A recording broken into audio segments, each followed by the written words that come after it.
একটা ঝুড়ির মধ্যে করে সেই সদ্যজাতক নবজাতক সন্তানকে ঝুড়ির মধ্যে করে নিয়ে গঙ্গার জলে ভাসিয়ে দিলেন। সন্তান ভাসতে ভাসতে ভাসতে ভাসতে চলেছে।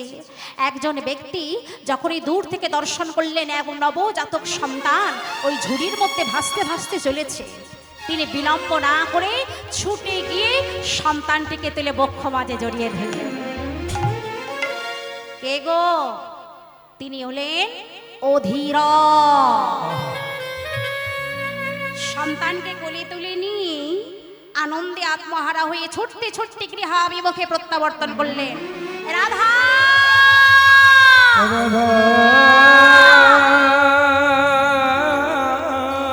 রাধা রাধা, এই দেখো দেখো দেখো দেখো আমি কাকে এনেছি। তুমি এমন সদ্যজাতক সন্তান তুমি কোথায় পেলে গো? দাও দাও, তুমি আমার কোলে একটু দাও দেখি।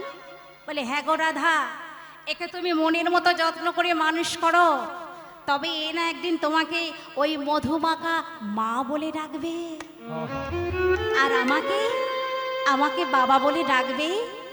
জগতের মধ্যে সব থেকে মধুর ডাক হলো বাবা আর মা,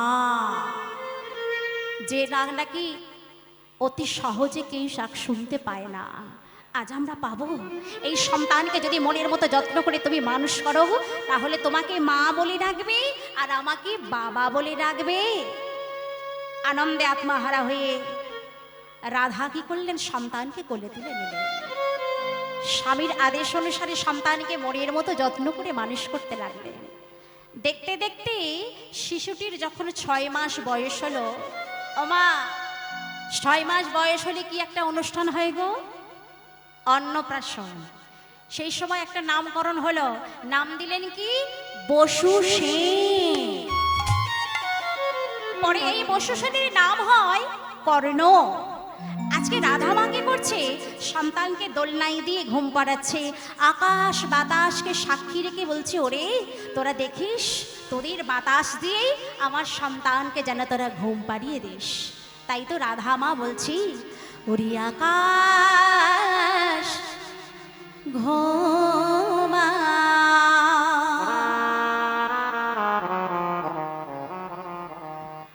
বাতাস ঘুমা,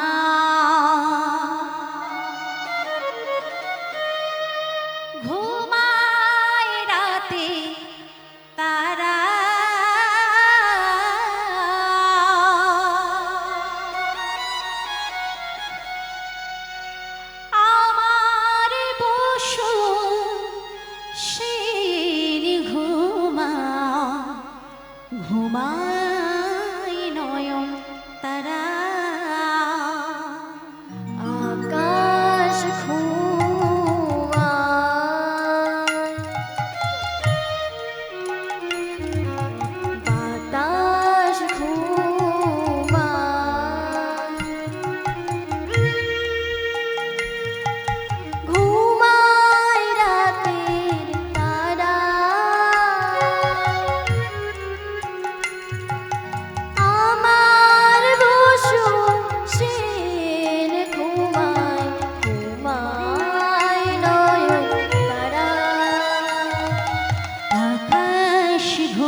দোলনা দিয়ে ঘুম পাড়াবো আমার জাদুমণি।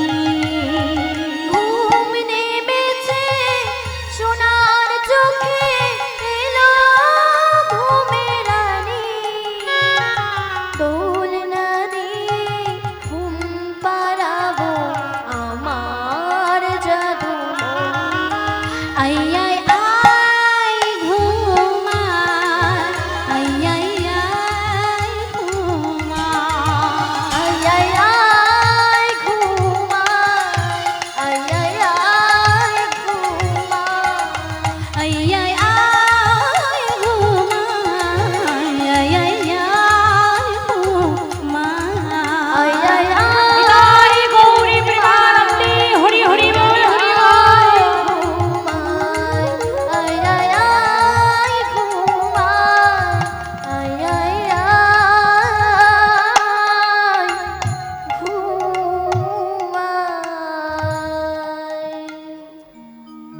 আজকে বশিষ্ঠকে মনের মতো যত্ন করে মানুষ করতে লাগলেন দারাধামা।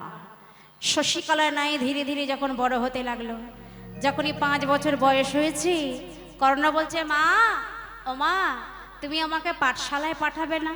বলে, হ্যাঁ বাবা, পাঠাবো তো অবশ্যই, যাই করো না কেন পাঠশালা তো যেতেই হবে।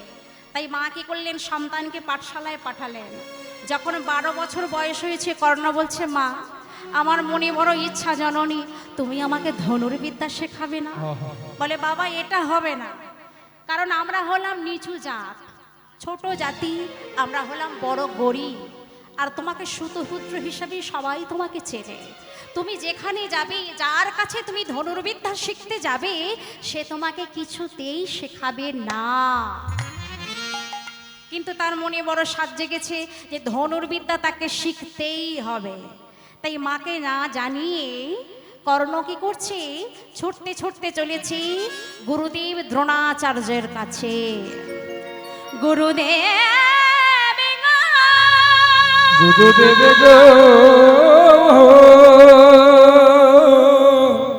আমাকে তুমি আমাকে ধনুর্বিদ্যা শেখাও।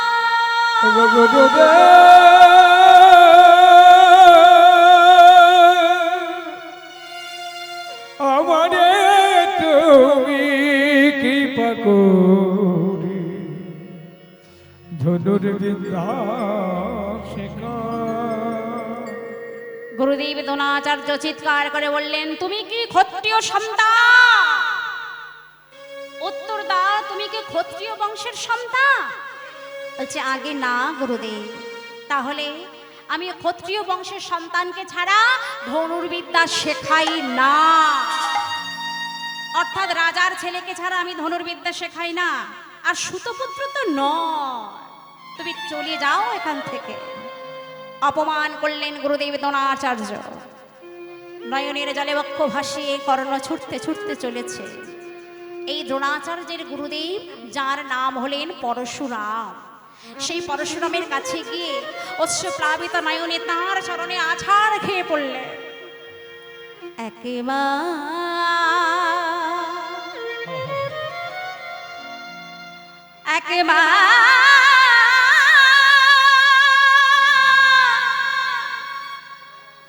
আমাকে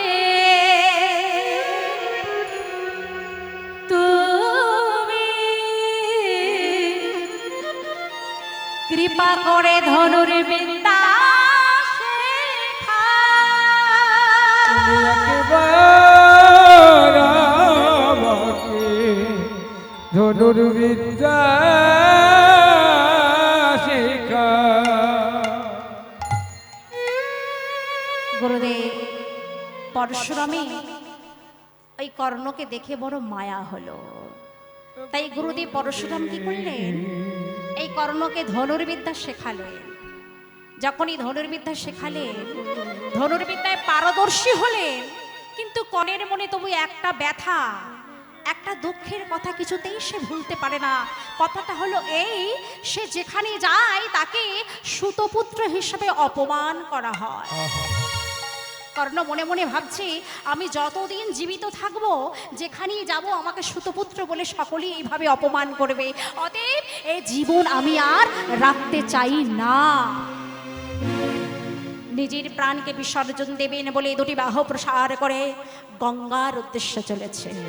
যখন গঙ্গার উদ্দেশ্যে চলেছে, দূর থেকে একজন রমণী উচ্চস্বরে ডাক দিলেন কর্ণকে,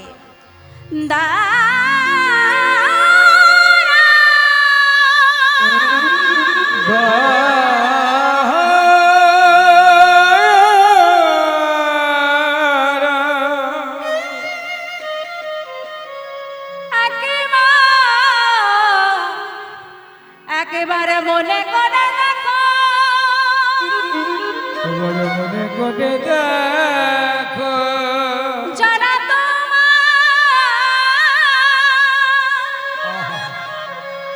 প্রাণাধিক ভালোবাসে, সদা তোমার অনাথে ভালোবাসে। উচ্চস্বরে রমণী ডাক দিলেন, দাঁড়া। পিছন ফিরে তাকিয়ে দেখলেন কর্ণ, একজন রমণী, তার হস্তে একটা পাত্র রয়েছে, পাত্রের মধ্যে রয়েছে ফুলমাল্য আর অগুরু চন্দন। সেই রমণী কে গো? সেই রমণীটি হলেন পদ্মাবতী। উচ্চস্বরে পদ্মাবতী বলে, দাঁড়া, কোথায় যাচ্ছ তুমি? বলে, আমি যাচ্ছি আমার প্রাণ, এই তুচ্ছ প্রাণকে বিসর্জন দিতে। বলে, এ কথা বলতে তোমার লজ্জা করে না? যারা তোমাকে প্রাণাধিক ভালোবাসে, যারা কায়িক পরিশ্রম করে, অক্লান্ত পরিশ্রম করে তোমাকে ধীরে ধীরে মানুষ করেছেন, বড় করেছেন, একবারও তাদের কথা চিন্তা করলে না? স্বার্থপরের মতো শুধু নিজের কথাই চিন্তা করে চললে। কে গো? তারা হলেন তোমার পিতা, তোমার মাতা। ভবে এসেছো একা, যাবে একা, মাঝখানে দুই ভগবানের সঙ্গে দেখা, একজন হলো পিতা, একজন হলো মাতা। নিজের জন্য নাই হোক, অন্তত তাদের জন্য তোমায় তো বাঁচতেই হবে। কর্ণ মনে মনে চিন্তা করছে, তাই তো, যে রমণী আমার এমন করে জ্ঞানচক্ষু খুলে দিয়েছে, সে তো সাধারণ কোনো রমণী নয়। যে আমার দুঃখের পাশে এমনি করে দাঁড়িয়েছে, যে আমার মৃত্যুর হাত থেকে বাঁচিয়েছে, ওই রমণীকে আমি সহধর্মিণী হিসেবে আজ গ্রহণ করলাম। তার পাত্রে ছিল পুষ্পমাল্য, সেই পুষ্পমাল্য নিয়ে পদ্মাবতীর গলদেশে অর্পণ করেছে। পদ্মাবতী মা আমার বড়মাল্য নিয়ে কর্ণের গলদেশে অর্পণ করছেন। ভক্তমণ্ডলী, ভক্তিমতী মায়েরা, আপনাদের নিকট আমার সবিনয় প্রার্থনা, এমন পরম ভক্তির বিবাহ বলে কথা, আপনারা কি করবেন? একটু শঙ্খধ্বনি করবেন আর একটু উলোধ্বনি করবেন।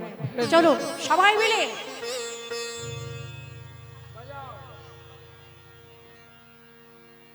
মায়েরা উলুধ্বনি দিন।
তাহলে মায়েরা, বাবারা, আপনারা সকলে মিলে তাহলে বর্তমানে কোন স্থানে উপস্থিত আছেন? বিবাহ বাসরে, তাই তো? মনে মনে ভাবছেন নিশ্চয়, বিবাহ বাসরে তো আছি, খাওয়াটা শুধু কখন হয় একবার দেখব, ভাবছেন না? এখানে খাওয়া হবে, কি খাওয়া হবে বলুন তো? হরি কথা